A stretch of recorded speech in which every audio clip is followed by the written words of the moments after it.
Hey everyone, here's what's coming up tonight on News Center Now. Starting today, you no longer need to identify as male or female on your main state ID. We meet the force behind the gender-neutral option at the BMV, and I've been disappointing them my whole life, and now's the time I can make them proud. He earned an athletic scholarship while serving time in the juvenile correction system. And he has lots of adventures. Every day he's looking for a new adventure. Thank you. he still has the scars from disturbing animal abuse, but this survivor is now loving life as a happy house pet. This is News Center Now.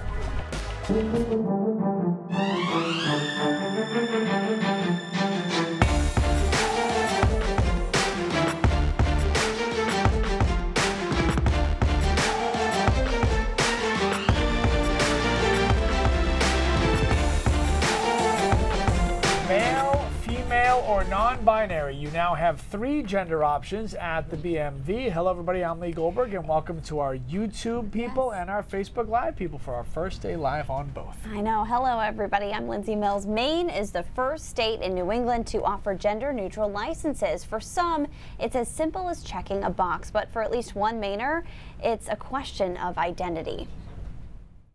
My mother always told me if I had been born as society perceives as a male, then my name would have been Ian, and she was always debating between Ian or Meredith, and so I kind of just combined the two. Ian Meredith Lindsay is proud of the name they decided to change on their birth certificate. They also wanted to make a change to their driver's license. That wasn't so easy, and the result would impact many others exactly 1 year later.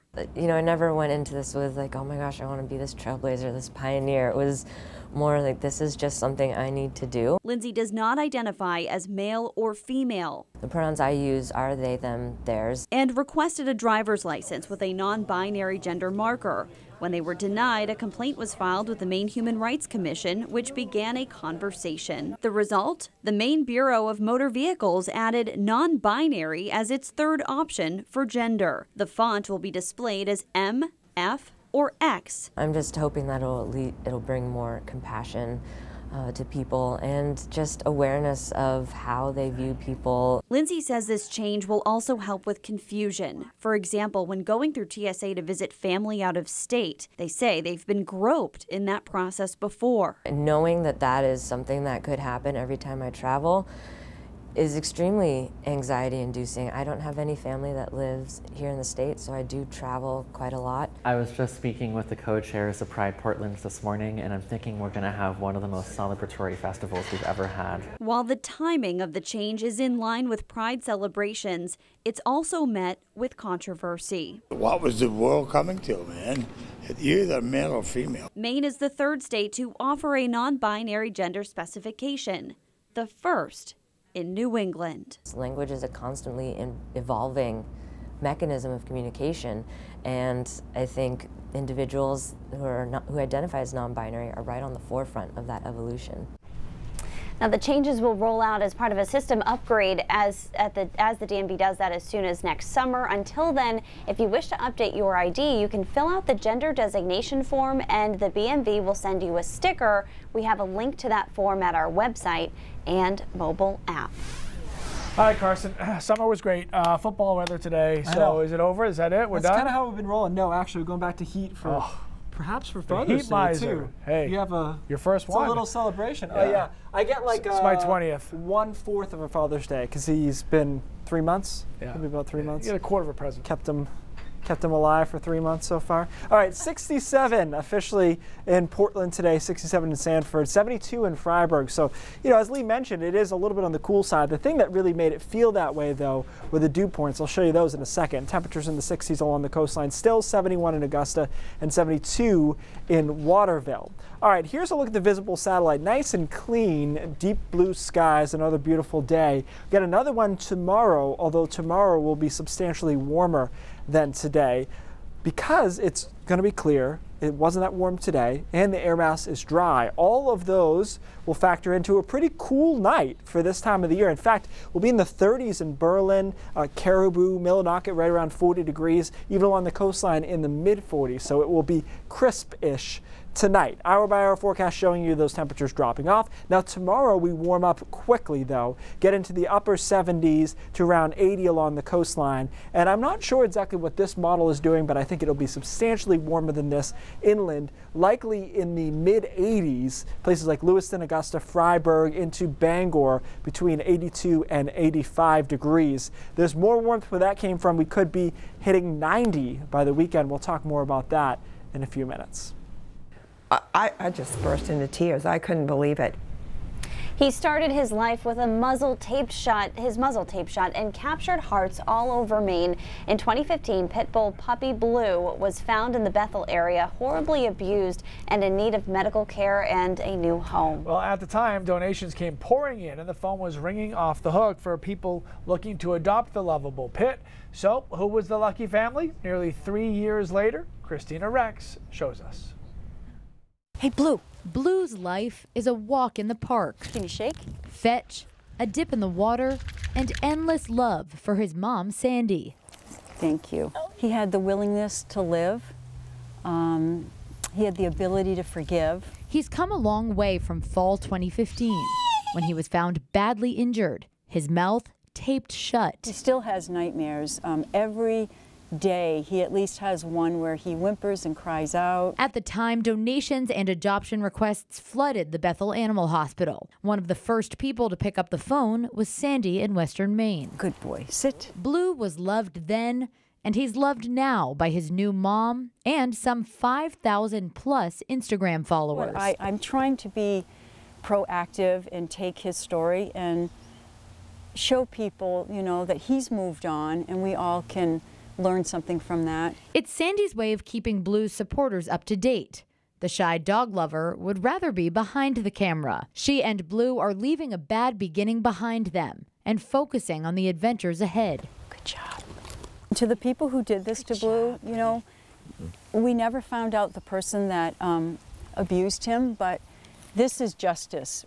You know, him going and meeting people and showing them that he's got a good life and he's helping others. So Blue's abuse case is still an open and active investigation. Sandy spends a lot of her time traveling around the state with Blue and educating people on pit bulls. And the mother-son duo is actually looking to become a service team soon. They're going to go to nursery homes and hospitals and whatnot. I mean, it didn't seem like there would be a happy ending to this story 3 years ago. I know. And so it's so great to go back now and look and see whatever happened to that dog. And he's the sweetest dog. Yeah. He's so sweet. Oh, it just makes your stomach hurt hearing the nightmares that he still has and the scarring that's still visible. Oh, all right, Christina, thanks. Well, we are just a few hours away from the historic meeting between President Trump and the Supreme Leader of North Korea, Kim Jong-un. But before the two leaders sit down together, delegations from both sides are meeting to hammer out the details. President Trump met with the Prime Minister of Singapore today, while Kim Jong-un went on a walking tour of Singapore. I think that I brought awareness to a lot of things around the world. Also on the ground in Singapore today, former basketball player Dennis Rodman, he told reporters he just happens to be there, while White House officials say Rodman will have no role in the summit. But Rodman was one of the first high-profile Americans to sit down with Kim Jong-un, and some even consider the Supreme Leader an athlete to be friends, and the athlete to be friends. Special Olympians in Maine are wearing their hardware very proudly today, and well deserved. After the state games wrapped up this weekend, the Brunswick Police Department posted this photo of an employee who took home 4 medals.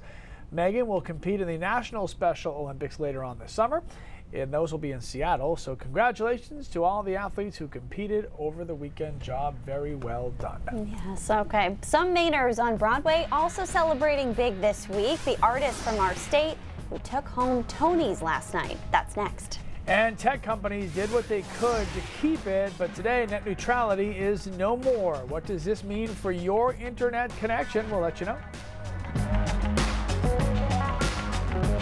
If you love the theater and you love Maine, you have a lot of idols to choose from after 3 superstars from our state took home Tony Awards last night. The awards, which go on to the Best of Broadway, honored Tony Shalhoub, a University of Southern Maine alum. Tony earned his Tony after a big career on the hit show Monk. but he hit it big on Broadway as the lead in The Band's Visit. And Shalhoub worked with another artist with Maine connections on the Tony Award-winning show. Tyler Micolo, a Portland native, won for Best Lighting Design. Tyler shares his knowledge of stage lighting with students at Bowdoin and at Bates. But wait, because there is more. Another Mainer currently singing and dancing in The Band's Visit. It's John Cariani. He's from Presque Isle. The Band's Visit took home 10 Tony Awards, including Best New Musical. Congratulations to all of those award winners. Right, Lindsay? Well, there's nothing like free food to boost an otherwise lackluster Monday at work, but a new study shows we may want to stay away from the company kitchen. It showed employees eat more than 1,000 calories a week from cafeterias, vending machines, and free meals or treats. The vast majority of these foods contain high amounts of fat, sodium, and sugar, so those snacks can add up. But it's okay to treat yourself once in a while. For the very first time ever, a young man in Maine's juvenile detention system has signed a college athletic scholarship. And then I was like, that's amazing, because I never thought that would happen. How he plans to make the most of his second chance coming up. After a brief break from the heat, the temps are climbing again. Keith will tell us how hot it will get next in the full forecast, of course. A little history was made at the Long Creek Youth Development Center today. Now, for the first time in the history of the facility, one of its residents signed a scholarship to attend college and play a sport. The road to get to this day was a long one. Alex Shurius has been in and out of the Long Creek Youth Development Center since he was 12 years old. I've been disappointing them my whole life, and now's the time I can make them proud. Now the 17-year-old from Biddeford has a future that he's looking forward to and not dreading. A big part of the credit for that goes to a round ball. Before basketball, when I was in here, I was not doing good. And if I would have kept doing that, I would have ended up in prison. Alex will be going to college in the fall, getting scholarship money from UMaine Machias to play basketball. He plans to major in business and open up his own sneaker company someday.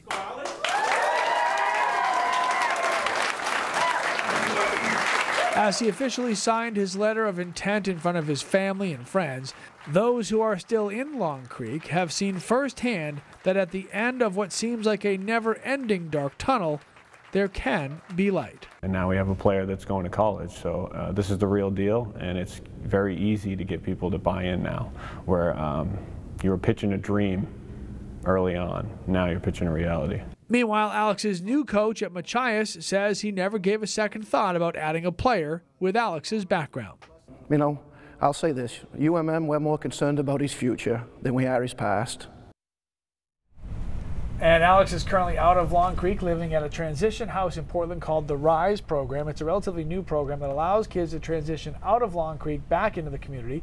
Alex will stay there until he heads off to college at the end of August. And it was fun today seeing all of the people who are still in Long Creek and his teammates and his fellow residents respond to him and seeing him succeed. And when you're in that place where you just don't think you're ever going to get out of there, and then you see somebody does and they're doing something positive, it's infectious. And hopefully it obviously translates to the other kids there too, and they can all do similar things. An inspiration and a role model. Absolutely. This weather's inspiring me to actually get out there and maybe exercise. Not me. I know. Do you guys out take there, advantage? yes. Exercise, no. Yeah, right. I'm with Lee. I like to go into a warehouse to work out. You know, no windows, preferably.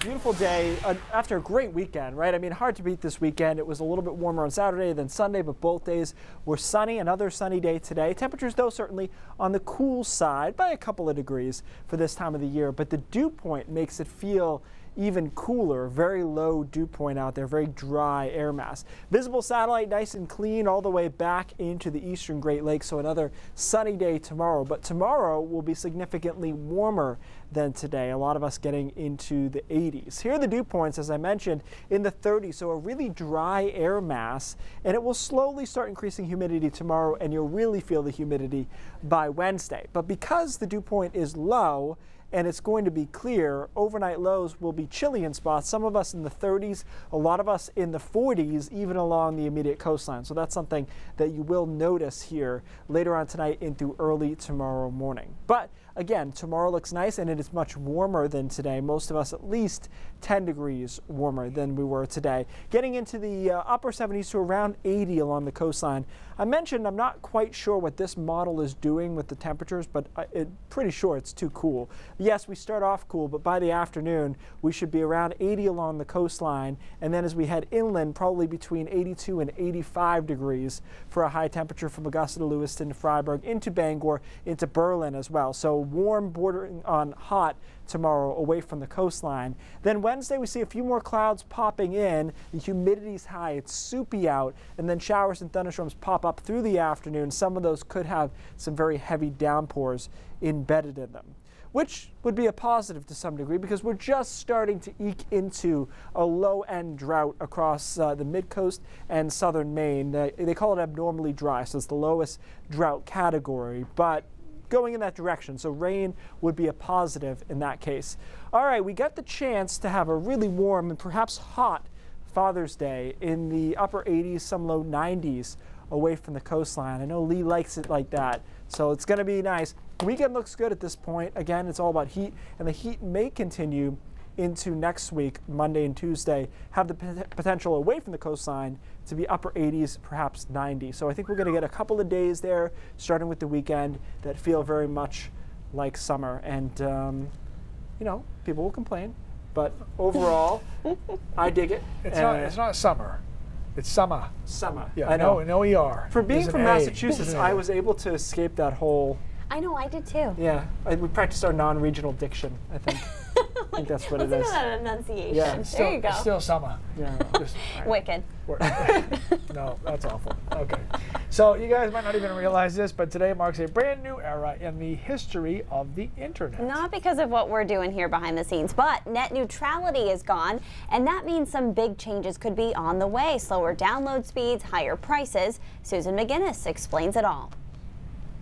The end of net neutrality became official today. A lot of this is about who has power on the internet and who runs the internet. The FCC's repeal means consumers are no longer guaranteed equal access to the web. Internet providers like AT&T, Verizon, Charter, and Comcast, NBC's parent company, can throttle down speeds for companies like Netflix, Hulu, and YouTube if they won't pay for faster service. The repeal is a win for FCC Chairman Ajit Pai, who has argued for a market-based approach to the internet. From this day forward, I think our interest is making sure that we have a free and open internet and that consumers are able to get better, faster, cheaper internet services. Critics argue the opposite will happen. Democratic leader Nancy Pelosi said the Trump administration has set into motion the destruction of the free and open internet. Consumer advocates say undoing the rules will crowd out small firms, hurt the economy, and slow innovation. The question is who controls it and who should pay for it, and eventually it will be the consumer. Nearly 24 states are suing, saying the repeal is against federal law. Democratic lawmakers are fighting to reinstate the rules. Well, consumers won't notice the changes anytime soon, as the new FCC rules will take a while to take effect. In Washington, Susan McGinnis, NBC News. All right, kids, how do you feel about this? All right, tell us now. IHOP is becoming IHOB. It's a marketing ploy by the International House of Pancakes. They announced that the B was coming last week, but they didn't say what that letter was going to stand for. But after thousands of guesses from people all over the internet, the wait is finally over, and the B stands for burgers. That is not breakfast food. A lot of people assumed that the B would stand for breakfast or brunch. One person even suggested bacon. That would have been good. But lots of people are confused by burgers. Says the man who orders at IHOP a double side of bacon. Bacon with a side of bacon. A spokesperson for IHOB says the change is temporary to promote the new burgers over the summer months. Other brands are throwing some shade IHOB's way. Of course, Wendy's is in fine, sassy form today, and Netflix threw in a B-barb as well. Okay, well, there you go. All right, News Center at 5:30 coming up next. Cindy Williams has a preview. Hey, Cindy. Hi guys, it's pretty hard to watch, but a Snapchat video taken apparently right here in Maine could be a case of bullying, and it is making its way across the internet. The repercussions of that viral video coming up in the next half hour. And the candidates are out in force on this last full day of campaigning before tomorrow's primary, and the gubernatorial candidates are talking about their feelings on ranked choice voting. Those stories and much more ahead at 5:30. Back to you. All right, Cindy, thanks so much. We'll see you with Brain Drops when we come back. All right, we have a conversation going right now on our Facebook live stream and on YouTube as well. So whatever you have, be sure to join the conversation. Johnny weighs in on the gender-neutral licenses and says, if you don't have to choose a gender, then why would we even ask the question on the form in the first place? Wouldn't it have just made more sense to do away with the question? So a lot of you do have opinions about that, and if you missed that story, it is up on our website. Make sure you go check it out and see what we're talking about. And as always, join the conversation, not just on Facebook, YouTube but too. now on YouTube. And we gotta say hi to John. Yeah. John's on our YouTube. He's our first kind of official "how you doing, guys" kind of guy. Okay. So John, we love you. Put in the comments live on TV. I don't see anything that could go wrong there. Okay, today's Brain Drops is interesting. It's the different types of power and how much of it you need to power the average American household for one day. And it's interesting. So let's move on. Kilowatt hours, 30 of them. So how much solar power would you need? You need 450 square feet of solar panels to power the average house during the day. And of course, these solar panels are done usually in farm format. If you're going to go with natural gas, you need 324 cubic feet of natural gas. Now remember, natural gas is a gas, but they measure it in cubic feet by volume still. So you need quite a bit of natural gas, despite the fact that it's become very popular. How about wind power? This is interesting. Only 54 seconds of a stiff breeze to power an American household. The problem right now is that we're not very good at storing the electricity that comes from solar power. So we're still working on that. Coal, you need to burn 33 pounds of coal to have the average American household be able to do its thing, which is why part of the reason why coal is not as popular anymore. Plus, it's super dirty. And then 3 gallons of oil, which is the currency a lot of people think about with heating their home. But if you were to take oil, put it in a generator, like you would like during an ice storm, it would take 3 gallons for the average house. So it's kind of interesting to see. Obviously, solar has potential, but we got to be able to store it. Figure it out. Right now, we can't store it. Let's get on that, and then we'll be rich. We'll fix that. Boom. I think that's pretty easy. 5:30 starts. When does it start? Now. Now.